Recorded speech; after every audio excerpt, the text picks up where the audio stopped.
Of Jesus Christ. Thank you, Swain, for turning me on. Glad to be with you one more time and to share with you our study.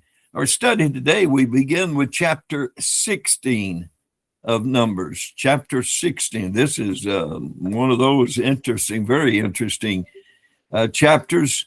One of those things that maybe you don't expect to happen, but it does. And it's applicable as well to the things we are confronted with in the ministry today.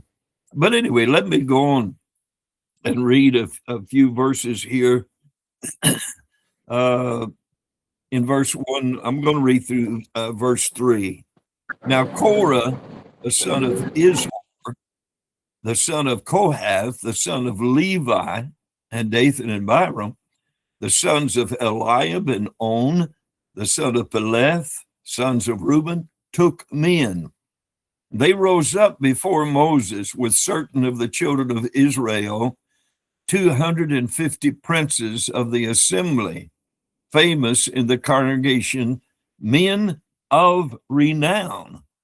And they gathered themselves against Moses and against Aaron, and said unto them, Ye take too much upon you, seeing all the congregation are holy, every one of them, and the Lord is among them. Wherefore then lift ye up yourselves above the congregation of the Lord. Woo! My. It's of interest to me that both Moses and Korah, they both descended from Kohath. Moses from Amram. We read that. We will read that, I should say, in chapter 26, verses 58 and 59, while Korah came through Izhar, the son of Izhar. Now, the Kohathites, they had been chosen for a very important and exalted duty among the Levites. They had the privilege and responsibilities to carry the most holy things of the temple, the tabernacle, of course it wasn't then, after Aaron and his sons had covered them with the specially prepared coverings. And yet he's not satisfied. Korah is not satisfied. He wants more recognition. Adam Clark, he makes a very, I think, interesting comment here, and I quote from him. The word men is not in the original, and the verb, and he took, is not in the plural, but the singular. Hence, it cannot be applied to the act of all these chiefs. In every part of the scripture where this rebellion is referred to, it is attributed to Korah, Numbers 26 and 3, as well as Jude, verse 11. Therefore, the verb here belongs to him, and the whole verse should be translated thus.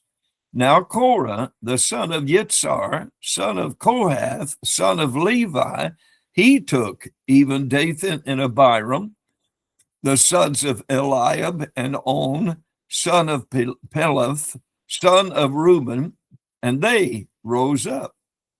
The end of quote. Well, Clark, he's pointing out here that what we have in lengthy display, if you will, in discourse, is that there's a whole lot involved and named here. This, shall I call it, unholy trinity of Korah, Dathan, and Abiram make their claim publicly in the presence of 250 leaders of Israel. Now, motive is everything. One commentator put it so I think so appropriately. Motive is everything in our service for the Lord. Why do you do what you do for him? Often your true motives are uncovered when you feel that you should have a higher position of service or more recognition than the church has given to you. You resent those in leadership and think that you could do a better job if you only had the chance. We serve God wrongly when we desire power and prestige for ourselves, yet rightly when we're content with the gifts He has entrusted to us, using them to serve Him. A good comment as well. Now, Korah and Dathan and Abiram come around, and they are against Moses. Now, why is it that those who make the greatest sacrifices for the betterment of others and those who receive the greatest criticism and opposition, it seems like it works that way? That's the enemy working. That's the enemy working. The more you step forward and do for God, the more there's going to be opposition. People are going to begin to pick and try to find some blemish, some fault, some situation that they have time or take time to grumble about or complain or say, if I could do that, if you let me do that, I'd do it better than John is or Sally is. Moses gained nothing but trial and trouble by his leadership. We've been reading about it from way back in Exodus. When they first started out, there was trouble. Well, in fact, this is, I guess, one of the things that sent Moses running for his life. When he had killed that Egyptian that was beating one of his Israelite brothers, and Moses the next day had two of those Israelite brothers fighting, and he broke that up, and then he let it be known, or they let it be known, will you kill us like you did that Egyptian? And that's why he had to get out of there and take off to Midian. So he's been on the run and been in opposition a lot of his life. But Moses, anyway, he gained nothing but trial, trouble by his leadership, and yet there were traitors in the camp who would have raised a rebellion against him, though he was doing his best and evidently did his best. And that's one thing that got him in trouble. To make the boast that all the congregation are holy, every one of them. Well, Korah is wanting some recognition. Korah is wanting some support. Korah, he's reaching out. He said, the whole congregation is for me. Now, that's way out of line. That was not the case. And again, we see the same thing. We can see the same thing in those that complain about the pastor or whoever's in position. Everybody's against you. The whole church is against you. And when we consider what they had just been through with rebellion among the people, that it resulted in the Lord Yahweh pronouncing judgment upon them to wander for 40 years in the wilderness due to their rebellion. Now, Korah is not mentioned there in chapter 13. He was not one of those spies. But anyway, he gets involved here. When we seek, or maybe I should rephrase that, when people seek to bring embarrassment on others, to make their own position look good, and attempt to exalt their own selves, they're blind. They're blinded. They're blinded. They're blind to refuse to investigate the condition of their own life. They found somebody they can talk against and criticize real brightly and broadly and loudly, and they don't want to look in the mirror for themselves. And our attention is on this selfish, self-centered leader But let's not overlook the 250 that were gullible enough as well as ignorant enough to follow this leader. 250 or thereabout, as we'll read farther on. And Korah says, wherefore then lift ye up yourselves. Now, the problem with an argument like that is that Moses nor Aaron, neither one, lifted themselves up to such a position, just as the man of God today doesn't call himself. If he does, he's not the man of God.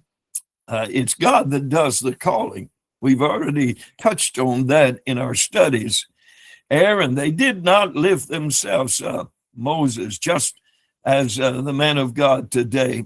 It's God that does the calling. It's God that does the appointing. And if it's not God that does it, then the one that's claiming it is in trouble. So we should let God deal with it. He'll take care of it.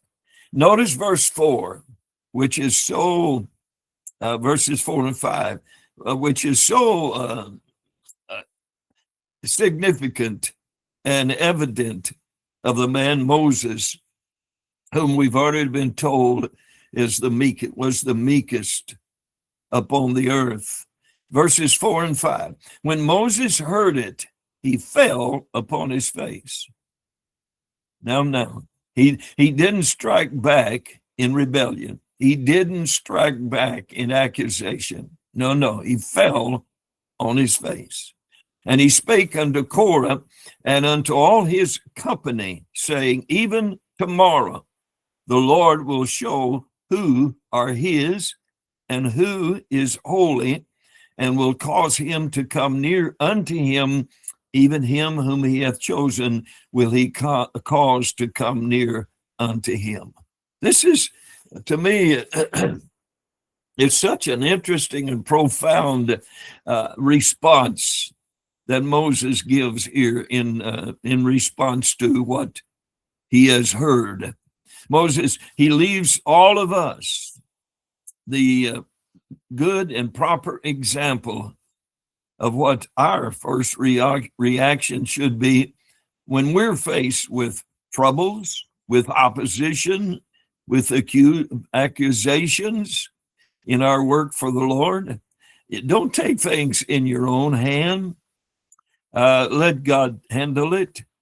James, he gives us what I think is some unique and important advice during such times as which Moses, he wisely did what James says for us to do. In James chapter 1, verses 19 and 20, James wrote, wherefore, my beloved brethren, let every man be swift to hear, slow to speak, slow to wrath, for the wrath of man worketh not the righteousness of God.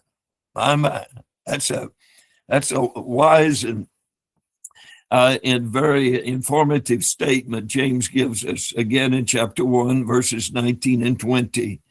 Don't get in a hurry. Don't rebel real quick like. And that's what happened to Moses. He fell on his face and went to prayer. Slow to wrath, my. Hold your peace. Don't strike back. Even for the wrath of man worketh not the righteousness of God. If you're innocent, don't fight back. God will take care of your battle. Moses knew who he was, and he knew what he was in the eyes of Yahweh. And it was not him that had chosen to do what he had been doing and was doing. It was Yahweh that spoke to him out of that burning bush. Moses didn't want to do what he did. But when God said, do it, Moses obeyed. So there was no doubt about his position. It was Korah who stood in the uncertainty of his position. And he was attempting to get his way through threats, through pressure against Moses. Korah, really, when you consider it, Korah was not arguing against Yahweh. He was, let me rephrase that. That didn't come out right. Korah was not arguing against Moses. That's what I should say. Korah was not arguing against Moses. He was arguing against Yahweh. And we need to look at it like that. And another thing about this statement that Moses made, he said, even tomorrow, the Lord will show. Even tomorrow, the Lord will show who are his. Now, how did Moses know what God was going to do? How did he stipify or emphasize tomorrow? Tomorrow. Well, that's emphasizes that much more to us that Moses was in tune with Yahweh. He was confident in his position with Yahweh. He knew that Yahweh would show to the people the error of Korah's actions and the truth of Moses' position. It was the Apostle Paul, and borrow from Paul in Ephesians chapter 6, verses 13 and part of 14. He speaks to us about what actions should be taken when we're faced with conflicts and battles of life. He said, wherefore take unto you the whole armor of God, that ye may be able to withstand in the evil day, and having done all, to stand. And then beginning with verse 14, stand therefore. Stand. If you've been called of God to do something, to pastor a church, to be a missionary in some foreign country, or to establish a church, whatever, if God's called you, just stick to that calling. Don't you just take on the whole armor of God. And if you're in the will of God, God will fight your battles. God will fight your battles. Now, Moses used the term tomorrow. Tomorrow. Well, our tomorrow, when we're faced with obstacles in our walk with the Lord, our tomorrow may be 24 hours later, or it could be next week, or it could be next year, or I think I could go a little farther and say it could be Judgment Day. Because however we can be assured that the child of God that's faithful in our walk with the Lord will be the one that's going to come out victorious. So if somehow you can put the troubles behind you, leave them in the hand of the Lord, God's going to take care of it. Now, to Moses, he said tomorrow, and it was a tomorrow, evidently, from what we continue to read here. But this is another thing that as pastors, as ministers of God, or a child of God, let me just throw us all together, the body of Christ. This is another thing that we should consider when we're confronted with opposition and accusation. Again, put it in the hand of God. He'll take care of it. Let's not get over impatient. Let's not lose our patience. Let's not try to fight our own battles, but leave them in the hand of God. And if we get nervous and we start trying to straighten things out ourselves, chances are it's going to become going to be more troublesome. In verse 6, Moses goes on to describe in 6 and 7. He says, this do, take you censers, Korah and all his company, and put fire therein, and put sense in them before the Lord tomorrow. And it shall be that the man whom the Lord doth choose, he shall be holy. Ye take too much upon you, ye sons of Levi. So Moses is speaking with authority. He says, here's what I tell you. Take your censers. And they were something that they're all involved with the Levitical priesthood. Particularly Korah is one of the forefront in the Kohath sons. A censer was a container. We don't have the description of a censer, just exactly what it was, but it was some kind of obviously metal container that would hold coals of fire that had been taken from the altar, and then incense would be sprinkled on it, which would cause the fumes to rise up or whatever. It was their censers. If you remember back in chapter 10, that Nadab and Abihu took with strange fire, and they attempted to bring that into the holy place, which resulted, as you know, in their death. And yet here, to us, it's several chapters later that Korah is stepping in and causing confusion. Why didn't he learn his lesson with Nadab and Abihu? My. And then Moses says, put incense in them. Now, incense, let me look at it this way. Incense speaks to us typically in the Old Testament of prayer. Prayer. You know, it was on that golden altar in the holy place that incense was placed that would billow up, if you will, the fumes from it or the smoke from it. Maybe I should say the smoke from it. And it speaks to us of prayer. Listen to what the psalmist said in Psalm 141 and verse 2. Let my prayer be set forth before thee as incense, and the lifting up of my hands as the evening sacrifice.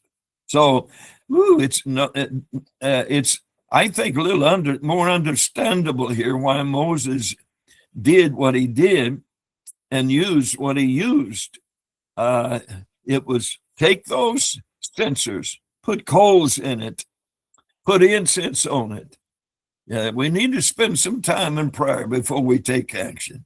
And Korah, as well as those who joined him in his rebellion, they were aware, fully aware of what it signified about bringing their censers in their hands with incense on them, on those coals. And I can only imagine the odor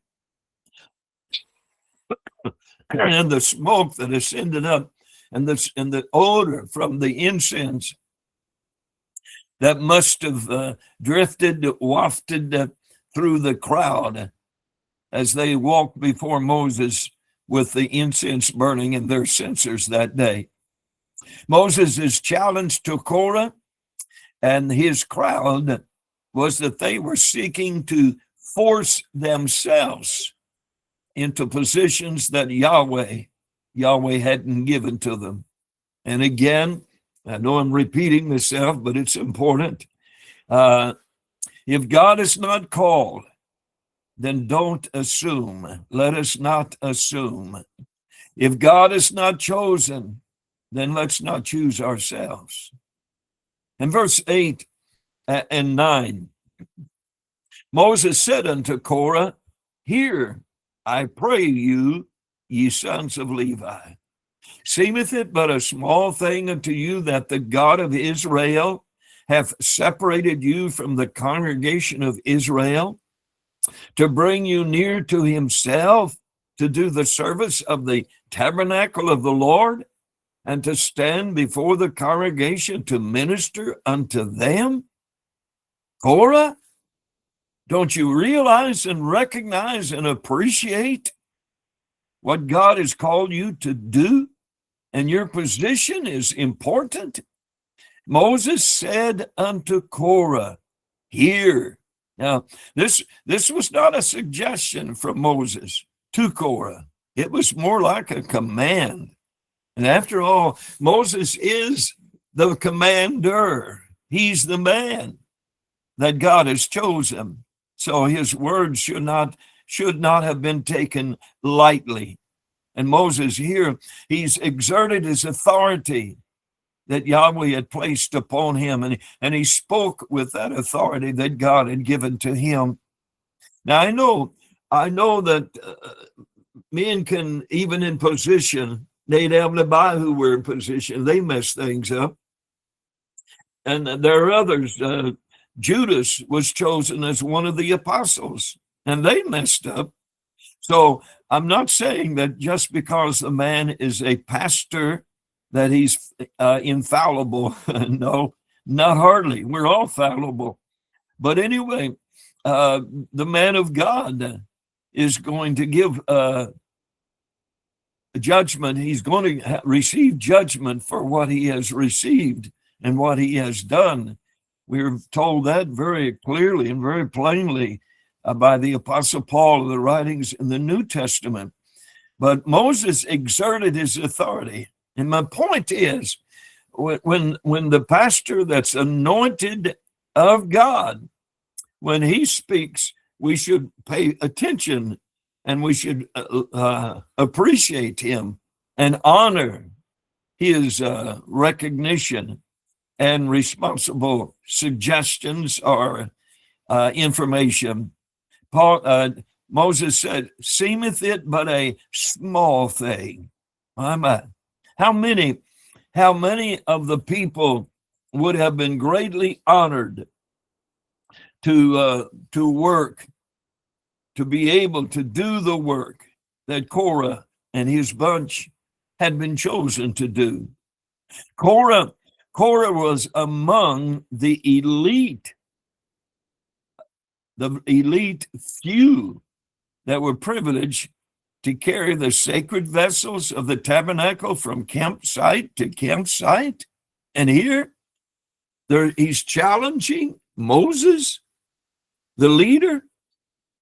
Mr. Mattoon, another interesting commentator, he says the Kohathites were guardians of the temple treasures and were God's guardians of the ark, the holy vessels, and sacred furniture of the tabernacle.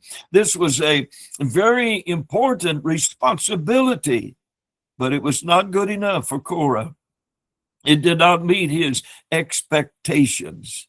The attitude of his life was not thy will, but my will be done. Mr. Mattoon, I appreciate that. And we added here to thank him. His reference and comments on and how applicable it is. If you, or if we, any of us, if you aspire for greater position and greater recognition, then what should you do? You know, I want to be a preacher. I want to be a deacon. I want to be a pastor. I want to be. Well, if you have that feeling, if you have that attitude, then what do you need to do? You need to be faithful. You need to be faithful. I've said time and time and time again, God only calls those who are faithful. If you're sitting under the juniper tree and sipping lemonade and saying, "I'm waiting for God to come by and call me," well, you're going to run out of juniper drink, and that old fig tree is going to dry up on you. God's going to call the faithful. Allow the Lord to open the doors for you. Allow the Lord to exalt you, to bring you up to a higher position in his kingdom. And don't move until he does. Don't make your own choice, your own decision, and say, "I'm going to be thus and thus." No, let God be the one to say to you, "I want you to do thus and thus." Spurgeon, Charles Spurgeon, the noted writer and preacher of many, many, many years ago, he said, "If you are not content with what you have, you would not be satisfied if it were doubled." End of quote. I like that. Let me read it again. If you're not content with what you have, you would not be satisfied if it were doubled. My. So if you're not content where you are presently involved, in the work of God in the church. If you're not content with that, whatever you're doing, maybe you're the janitor. Maybe you're the ones that passes out the offering plate. Maybe you're the one that leads in prayer and so on. Whatever. Be faithful.